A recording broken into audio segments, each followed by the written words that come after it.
नमस्कार। चुनावी बिगुल अब बजने वाला है और पूर्णिया विधानसभा 62 यह बहुत ही हॉट सीट रहने वाला है, जैसा कि एक एनालिसिस में हमने आपको दिखाया भी था।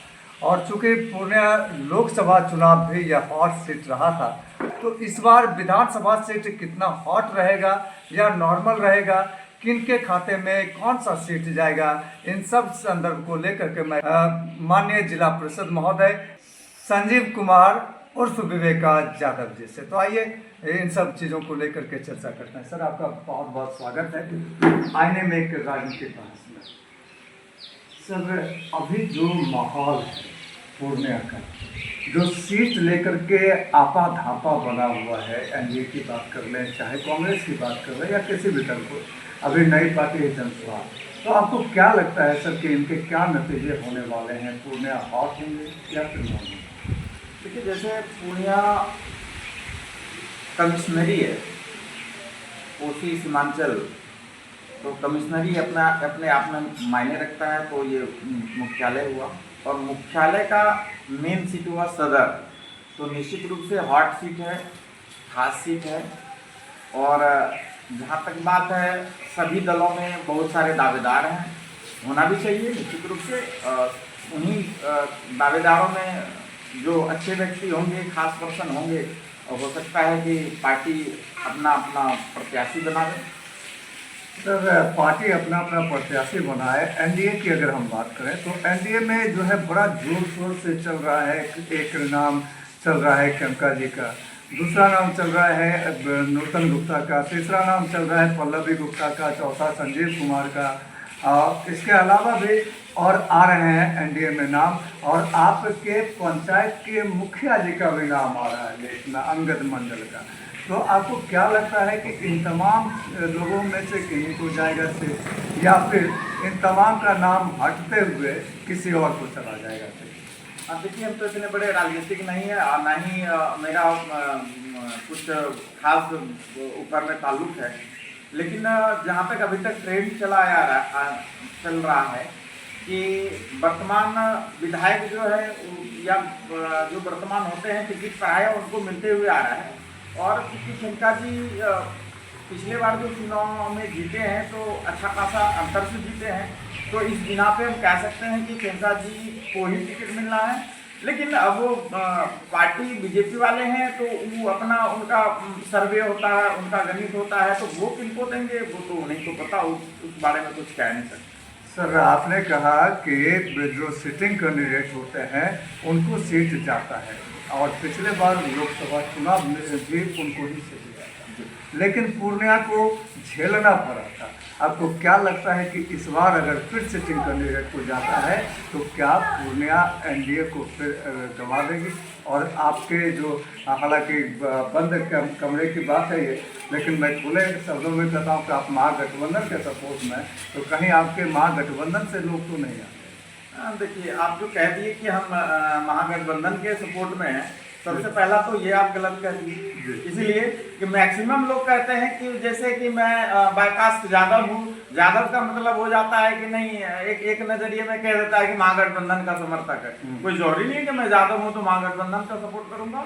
हो सकता है कि बीजेपी के प्रत्याशी को भी सपोर्ट कर दूं, और बहुत बड़ी बात नहीं है। मैं स्वतंत्र व्यक्ति हूँ, किसी का भी सपोर्ट कर सकता हूँ। यानी आप व्यक्ति विशेष देखिए? जी बिल्कुल, व्यक्ति पसंद आएगा तो हम किसी को सपोर्ट कर सकते हैं। पार्टी का कोई पाबंद नहीं है, किसी पार्टी के अंदर में है नहीं जो मजबूर करे कि नहीं आप फलानी व्यक्ति को। लेकिन जितने भी, चाहे वो पत्रकार बंधु हो या अन्य पार्टी के नेता हो, यादव मतलब महागठबंधन, इस सोच को बदलना चाहिए। निश्चित रूप से मैं कहूँगा बदलना ही चाहिए। और ऐसा नहीं है कि पूरे हिंदुस्तान में यादव बीजेपी का अंग नहीं है। और हिंदुस्तान को छोड़ दीजिए, मैं जहाँ तक जानता हूँ कि पूर्णिया में भी संस्थापक सदस्य में आरएसएस के जमाने से यादव ही रहे हैं। वो चाहे पंचानंद यादव हो, सुधीर चौधरी हो, अन्य इसी टाइप के बहुत सारे व्यक्ति हैं जो बीजेपी के समर्थक थे, क्या संस्थापक सदस्यों में से थे, और आज भी उनकी पूरी फैमिली बीजेपी समर्थक हैं। तो यादव होना मतलब महागठबंधन के समर्थक हो जाना ये व्यर्थ है। इसीलिए अगर लोग, कुछ यादव ऐसा भी है जो बीजेपी में आना नहीं चाहते, इसी सोच के चलते नहीं आते हैं। इस सोच को बदलना चाहिए। इन्होंने बहुत बड़ी बात कह दी कि ज़्यादा होना महागठबंधन का समर्थक होना ऐसा नहीं है। तो सर व्यक्तिगत रूप से अगर आपसे मैं पूछूं और कि वर्तमान विधायक जो हैं विजय खेमका जी, वो व्यक्तिगत रूप से कैसे हैं आपके नज़र से? अगर आप व्यक्तिगत रूप से बात करेंगे तो बहुत अच्छे हैं, कोई दिक्कत नहीं, मेरा भी ताल्लुक उनसे बहुत अच्छा है। और इतना ही नहीं, अगर आप जैसा अभी कहे कि आप महागठबंधन के समर्थक होंगे तो उस लिहाज से मैं निश्चित रूप से पप्पू यादव का समर्थक था, हूँ, रहूंगा भी, उम्मीद कीजिए, ठीक है। उसके बाद भी विजय खेमका से हमारी अच्छी ताल्लुक थी और ऐसा कोई काम नहीं है जो मैंने कहा और विजय खेमका ने नहीं किया। तो सर जितेंद्र यादव से आपका कैसा? बहुत अच्छा ताल्लुक है। हम लोग जितेंद्र जी, हम लोग भाई हैं जी, बहुत अच्छा। जितेंद्र से भी हमारा बहुत अच्छा ताल्लुक है। सर ये तो आप राजनीति कर रहे हैं, नहीं, गोल घुमा गए। नहीं, ये भी आपके भाई हैं, वो भी आपके भाई हैं। नहीं, आपको लग रहा होगा कि घुमा दिए, लेकिन ऐसा कुछ नहीं है। जितेंद्र जी से आज जितेंद्र जी मान लीजिए कि विधानसभा प्रत्याशी होने जा रहे हैं, विधानसभा प्रत्याशी का दावा कर रहे हैं, लेकिन जितेंद्र जी से ताल्लुक मेरा कोई आज से ऐसा तो नहीं है। जिस समय जितेंद्र जी ना तो उनकी पत्नी मेयर थी, ना ही डिप्टी मेयर थी, ना ही कुछ थे राजनीति में, उस समय से हमारा ताल्लुक है जितेंद्र जी से। तो सर आप अगर एक नाम और ले, आप कहीं संकट से जिला परिषद हैं छोटू सिंह, वो कैसे लगते हैं? बिल्कुल अच्छे व्यक्ति हैं, वो भी अच्छे। अगर अच्छे व्यक्ति नहीं होते तो बताइए कि पिछले 4 कार्यकाल से वो जिला परिषद चुने जा रहे हैं, जिला परिषद के उपाध्यक्ष तीसरी बार हैं, तो खराब कैसे है? अगर खराब होती तो क्या पब्लिक चुनते? जहां तक बात है, मत सभी की भिन्न भिन्न होती है। हमारे देश में ही वसुंधरा राजे सिंधिया माँ बेटा कोई कांग्रेस में थे, कोई बीजेपी में थे, तो वो एक सोच अलग है, समर्थन अलग है, लेकिन व्यक्ति खराब है ऐसा तो नहीं।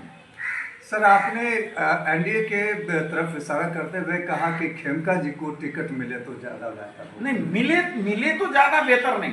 मेरा ये कहना है कि अब जो ट्रेंड चलता है कि नहीं, वर्तमान विधायक को ही टिकट देती है प्रायः पार्टी। दूसरा क्या है कि पिछले विधानसभा में जो खेमका जी चुनाव लड़े, तो मेरे ख्याल से शायद जदयू से अलग भी लड़े थे, तो अच्छा खासा अंतर से उस समय भी जीते थे, तो उसी लिहाज से तो खेमका जी का टिकट नहीं कटना चाहिए। तो महागठबंधन में किधर जाना चाहिए? जैसा पहले ये कहा जा रहा था कि जितेंद्र यादव जी को जाना तय है, लेकिन जैसे ही सांसद महोदय का एंट्री हुआ तो थोड़ा सा इनके लिए रास्ता कठिन हो गया। तो आपको क्या लगता है कि सर पूर्णिया में कौन महागठबंधन में आ सकता है?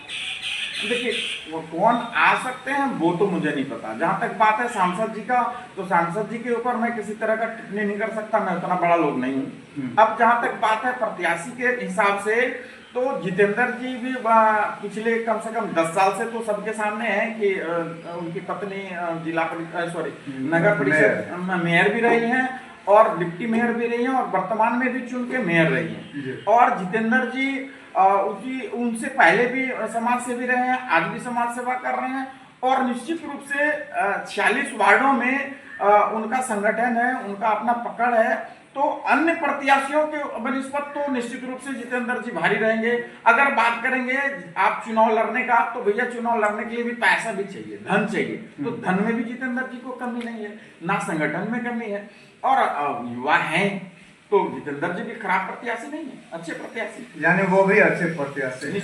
आपके हिसाब से उनको अगर जाता है तो उनकी जीत क्या सुनिश्चित हो सकती है? और निश्चित रूप से मेरा जो अपना आकलन है कि अगर महागठबंधन बीजेपी गठबंधन का बात अगर करेंगे तो महागठबंधन से अगर जितेंद्र जी को टिकट मिलती है तो निश्चित रूप से अच्छा खासा, यानी बीजेपी पीछे रहेगी।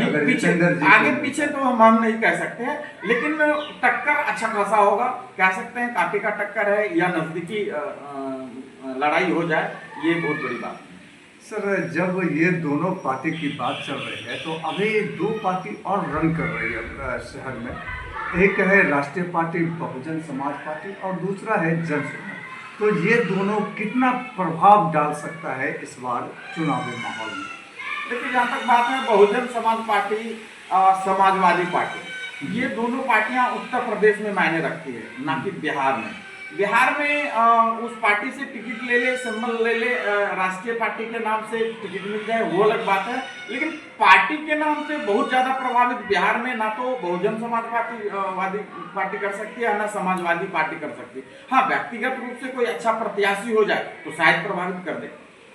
सर, जनसुराज का खूब जोर शोर से हवा चल रहा है, पूर्णिया 62 में भी जो है खूब एकदम निकल रहा है और जुलूस पे जुलूस आपने देखा होगा। तो पूर्णिया 62 पे कितना असर पड़ेगा जनसुराज का? देखिए, वो तो जनसुराज वाले जाने कि कितना क्या उनकी तैयारी है।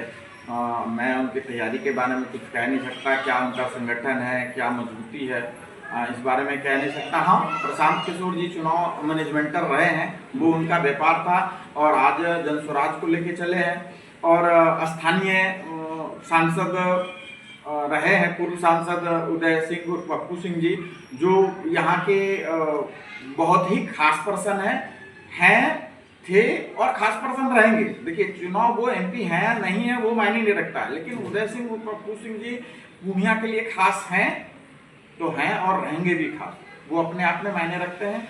अब लोगों का कैसा क्या संगठन है, कैसी तैयारी है, वो उसके बारे में तो वही बता सकते हैं, इस बारे में नहीं मुझे कोई जानकारी।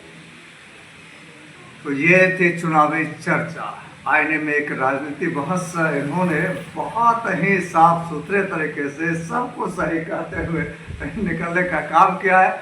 और ये तो आने वाला वक्त ही बताएगा कि पूर्णिया में कौन मारेगा बाजी, किनके सर होंगे ताज, एनडीए के होंगे विधायक या फिर महागठबंधन के होंगे विधायक, या फिर चुनावी समीकरण बिगाड़ने का काम ऐसे करेगी। हम कहना चाहेंगे कि देखिए, जिस समय लोकसभा चुनाव हो रही थी, जो जिस हिसाब से पूरे हिंदुस्तान में ट्रेंड चल रहा था कि या तो महागठबंधन या बीजेपी गठबंधन, निर्दलीय का जमाना लद गया।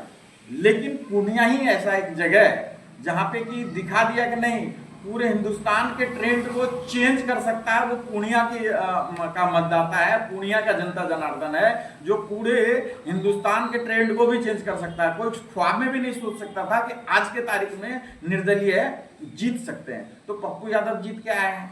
हो सकता है कि सदर विधानसभा में भी ऐसा कोई प्रत्याशी हो जाए, चाहे वो बहुजन समाज पार्टी से हो, समाजवादी से हो, कि निर्दलीय ही हो जाए, हो सकता है वो भी बाजी मार ले, बहुत बड़ी बात नहीं है। पूर्णिया सदर है, यहाँ कुछ भी हो सकता है। और इन्होंने बहुत बड़ी बात कह दी कि किसके सर होगा ताज। तो इन्होंने कहा कि ये पूर्णिया विधानसभा है और पूर्णिया लोकसभा रहा है और हॉट सीट रहा है लोकसभा, और हॉट सीट में निर्दलीय मार गए हैं बाजी। कहीं इस बार भी कोई दूसरी पार्टी, ये दो की लड़ाई में कोई तीसरी ना निकल जाए, बहुजन समाज पार्टी हो सकता है कि बाजी मार सकते हैं या जनसुराज। तो इसी के साथ मैं आप तमाम सुधी दर्शक को प्रणाम करता हूँ, सलाम करता हूँ, सत श्री अकाल करता हूँ। फिर अगले राजनीतिक बहस में अगले लोगों के साथ मिलेंगे।